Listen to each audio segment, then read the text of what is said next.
There are nights when your body is exhausted, but your mind still refuses to rest. Not because of stress alone, not because of work,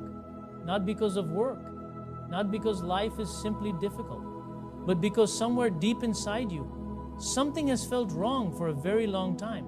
You tried to ignore it. You tried to be understanding. You told yourself you were overthinking. You convinced yourself that peace would return if you just stayed patient a little longer. But peace never returns to places where your spirit number longer feels safe. And on May 11th, something shifts, not loudly, not dramatically, but quietly enough that only certain people will notice it at first.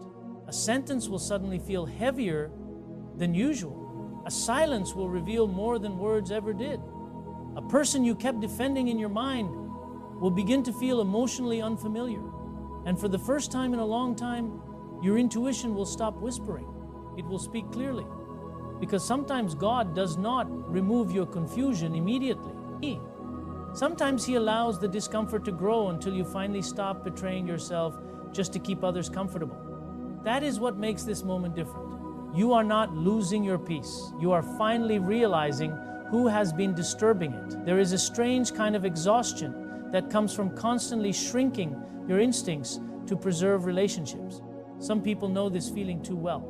They walk into rooms already preparing themselves emotionally, already adjusting, already filtering their words, already bracing for tension they cannot explain. And eventually they stop asking the most important question. Why do I feel calmer away from certain people than I do around them? That question changes everything. Because peace is not only about silence. Peace is also about what your nervous system no longer has to survive. Some people drain your spirit without ever raising their voice. Some environments slowly disconnect you from yourself while appearing completely normal from the outside. And the frightening part is, this rarely happens all at once. It happens slowly. One ignored feeling at a time. One uncomfortable conversation you forced yourself to forget. One moment where your intuition warned you, but your loneliness convinced you to stay. Until eventually you no longer recognize the version of yourself that existed before the constant emotional heaviness entered your life. But there comes a point where something inside you begins resisting the performance. You stop wanting to explain your pain to people committed to misunderstanding it. You stop wanting to beg for emotional clarity from people who benefit from your confusion. You stop wanting to fight for peace in places that only know how to manufacture tension. And that resistance is not bitterness. It is awakening. There are people listening to this right now who have spent months feeling emotionally unsettled without fully understanding why. You blamed yourself for becoming distant. You blamed yourself for becoming quieter. You blamed yourself for no longer feeling emotionally available the way you used to. But what if your soul was not shutting down? What if it was protecting you? Because the truth is, your spirit notices things long before your mind is ready to accept them. That is why certain smiles suddenly feel cold. That is why some conversations leave you emotionally exhausted for hours afterward. That is why your body becomes tense around energy your heart is not fully identified yet. People often ignore these signs because they are waiting for dramatic proof. But life rarely works that way. Sometimes the biggest warning is simply the absence of peace. And on May 11th, many people will finally stop calling that feeling anxiety. They will recognize it as discernment. There is a difference. Anxiety confuses. Discernment clarifies. Anxiety spirals endlessly. Discernment becomes quieter and more certain over time. And perhaps the reason this season has felt emotionally strange is because you were being guided toward a truth you kept postponing. Not because you were weak, not because you were naive, but because human beings naturally hold on to what once made them feel safe, even when it no longer does. That is one of the hardest emotional realities to accept. Sometimes people change quietly. Sometimes their intentions shift silently. Sometimes the energy they carry around you begins revealing what their words keep trying to hide. And your spirit notices long before your logic does. There are moments in life when God exposes things gently, not to embarrass you, not to punish anyone, but to free you from emotional blindness before it becomes emotional destruction. because prolonged confusion can become its own form of captivity. You start doubting your intuition. You start apologizing for your emotional needs. You start normalizing disrespect because confrontation feels exhausting. You start abandoning your inner voice just to preserve external peace. But internal peace matters too. In fact, it matters more than most people realize. There are people who look calm externally while fighting silent emotional wars every day. They smile in conversations that secretly drain them. They stay loyal to people who continuously diminish them. They carry emotional tension so consistently that they forget what genuine ease even feels like. And then one day something happens. Not always a betrayal, not always an argument. Sometimes just a moment, a look, a realization, a sudden clarity that arrives without warning. And everything changes after that. Because once your spirit truly sees something, it cannot unsee it. That is why some people feel emotionally restless right now. Part of you already knows what your mind is still trying to negotiate with. You can feel it in your body. You can feel it in your exhaustion. You can feel it in the strange emotional distance growing inside you every time certain names appear on your phone. Something no longer aligns. And deep down, you know it. There is also another truth many people avoid. Not every disturbance enters your life looking harmful. Some disturbances arrive disguised as familiarity, history, attachment, chemistry, potential. But just because someone once comforted you does not mean they are still healthy for your spirit now. People evolve, energy shifts, intentions reveal themselves over time. And one of the most painful forms of grief is realizing you kept trying to reconnect with a version of someone that no longer exists. That realization can break your heart quietly, because sometimes the hardest people to release are not the ones who hurt you obviously. It is the ones who slowly became emotionally unsafe while still pretending to care. Those situations confuse the soul deeply, because your memories and your intuition begin fighting each other. Your memories say they love you. Your spirit says something feels wrong. And many people stay trapped between those two voices for far too long. But eventually peace begins demanding honesty. Not surface honesty, soul honesty. The kind that forces you to admit certain environments have changed you emotionally. The kind that forces you to acknowledge how often you silence yourself around certain people. The kind that finally asks, why am I constantly anxious around people who claim they love me? That question carries weight, because love should not require you to abandon your inner peace just to keep it alive. Real love does not leave you emotionally confused all the time. Real connection does not continuously drain your nervous system. Real care does not make you feel guilty for noticing unhealthy patterns. And maybe that is why this moment feels spiritually important, because clarity is arriving. Not the kind of clarity that appears through dramatic signs in the sky, but the kind that quietly rearranges your understanding of people. You begin remembering things differently. You begin noticing emotional patterns you ignored before. You begin realizing how many times your spirit warned you while your loneliness begged you to stay. And that realization hurts, because awareness changes everything.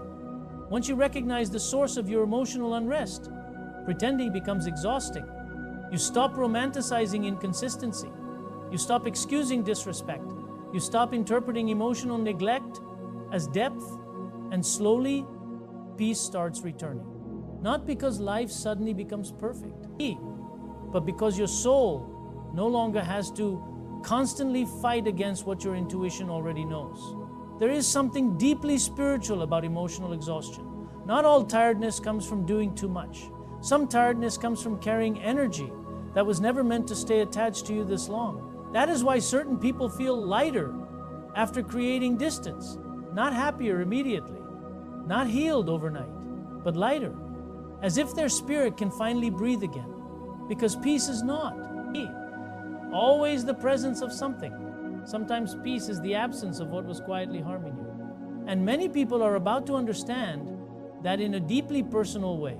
On May 11th, hidden emotional truths begin surfacing, not necessarily through chaos, sometimes through contrast. You suddenly notice how calm you feel away from certain individuals, how clear your thoughts become in their absence, how your laughter sounds more natural when you are not emotionally monitoring yourself. That contrast reveals more than arguments ever could, because your body keeps records your mind tries to erase.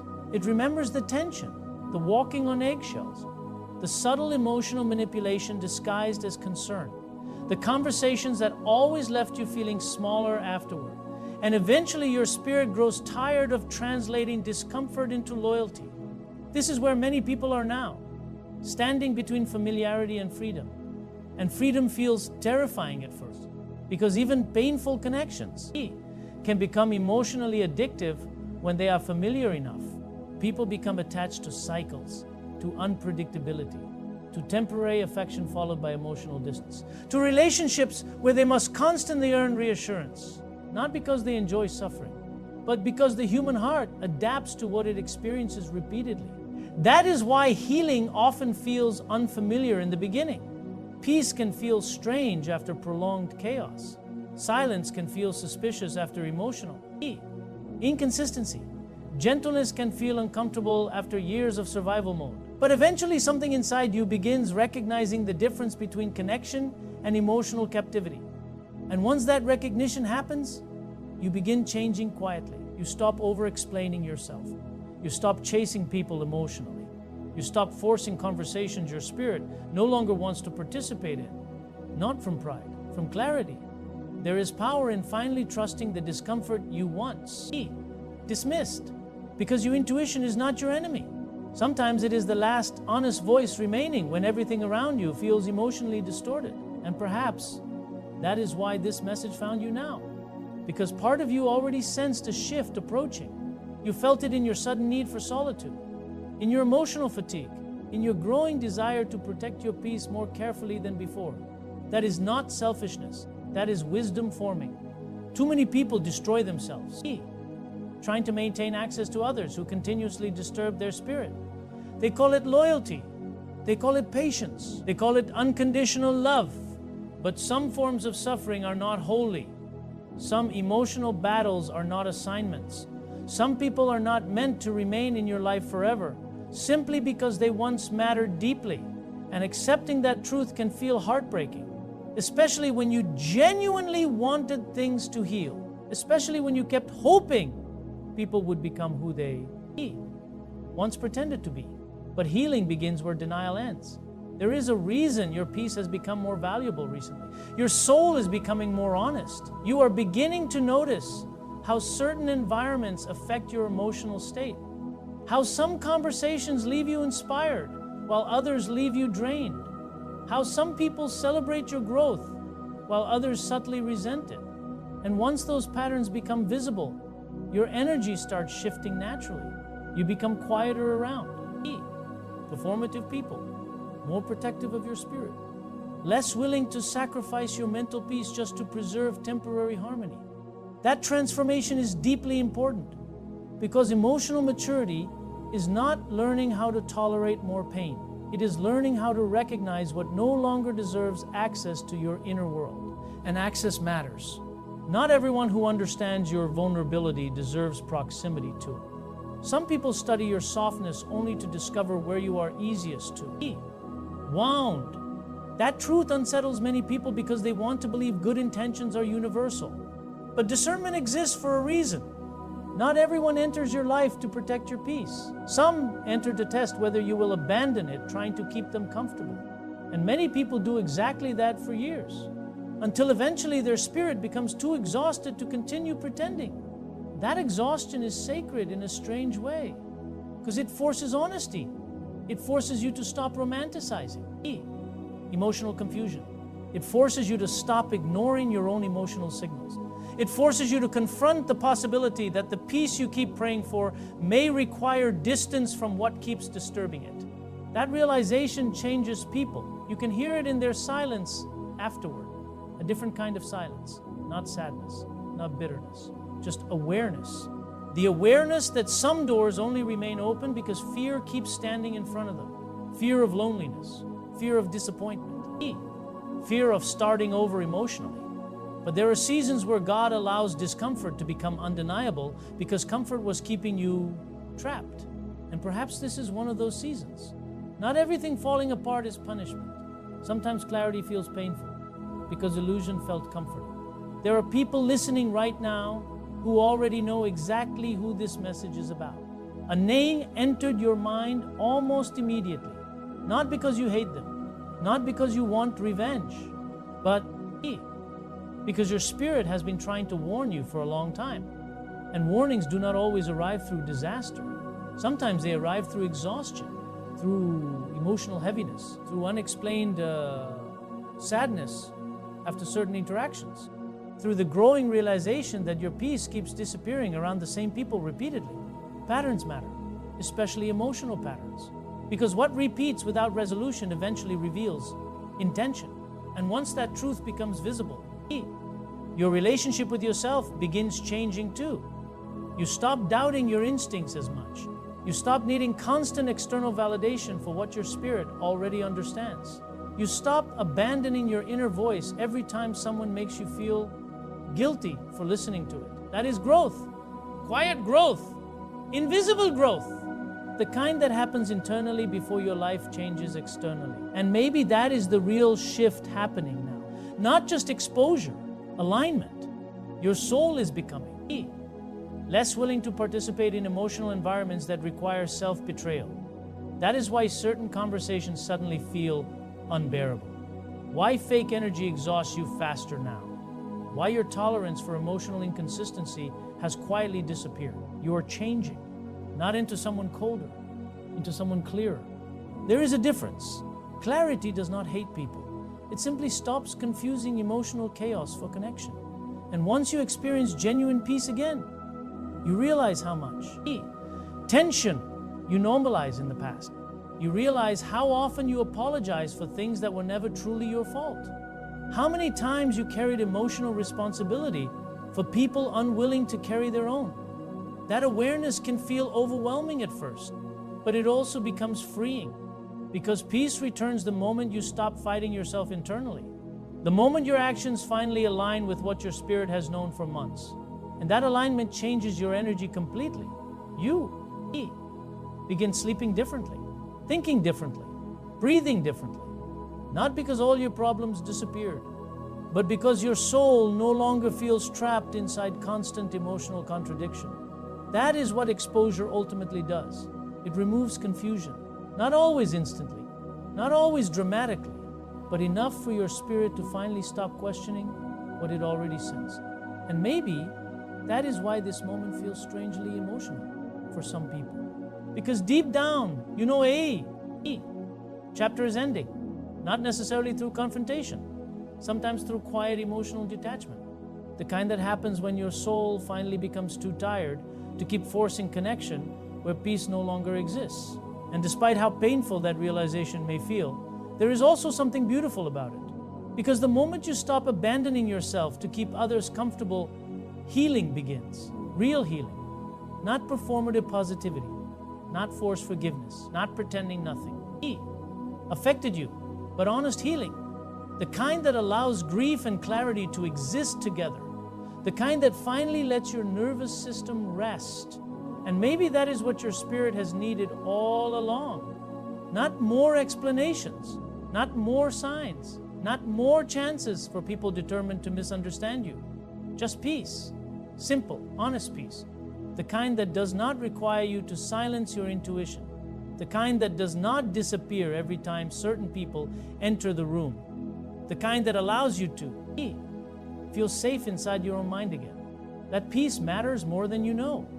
Protect it carefully, because once God exposes what has been disturbing your spirit, you cannot unknow it. You can delay the truth. You can rationalize it. You can temporarily distract yourself from it. But your soul will keep returning to the same realization until you finally listen.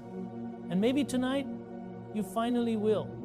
Maybe tonight is the moment you stop calling your discernment overthinking. Maybe tonight is the moment you stop apologizing for needing emotional safety.